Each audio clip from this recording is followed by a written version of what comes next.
नमस्कार, मी doctor Shailaja Pachunkar, Ojas woman super speciality and fertility centre Bagoli. मैत्रिणींनो, आई बाबा व्हावं हे प्रत्येक जोडप्याची इच्छा असते, पण सध्याच्या जीवनशैलीमुळे ताणतणावामुळे बऱ्याच जोडप्यांना या आनंदापासून वंचित राहावं लागतं। तर या वंध्यत्वामागे बरीच कारणं आहेत। सर्वच पेशंटची कारणं सेम नसतात, त्यामुळे आपण ट्रीटमेंट देताना सर्वच पेशंटला आपण एका बास्केटमध्ये ठेवू शकत नाही। तर आपल्याला पेशंटची जी ट्रीटमेंट आहे टेलर बेस्ड किंवा कस्टमाइज करावी लागते। आणि शिवाय इन्फर्टिलिटी ट्रीटमेंट किंवा वंध्यत्वाची ट्रीटमेंट म्हणजे IUI आणि IVF एवढीच आहे का? तर नाही।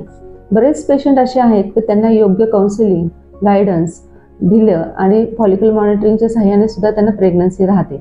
अशा पेशंटचं प्रमाण सुद्धा अगदी 30 ते 40% आहे। पण काही पेशंट जे ट्रिकी आहेत, जसं की एंडोमेट्रियोसिस आहे, लो ओव्हॅरियन रिझर्व्ह आहे, रिकरंट इम्प्लांटेशन फेल्युअर किंवा रिकरंट प्रेग्नन्सी लॉस, अशा अवघड पेशंट्समध्ये आपल्याला त्यांच्या कारणांच्या मुळाशी जाऊन प्रॉपर पद्धतीने इन्व्हेस्टिगेट करावे लागते। ॲडव्हान्स टेक्निक्स त्यामध्ये वापरावे लागतात आणि मग त्यांना आपण प्रेग्नन्सी देण्यासाठी मदत करू शकतो।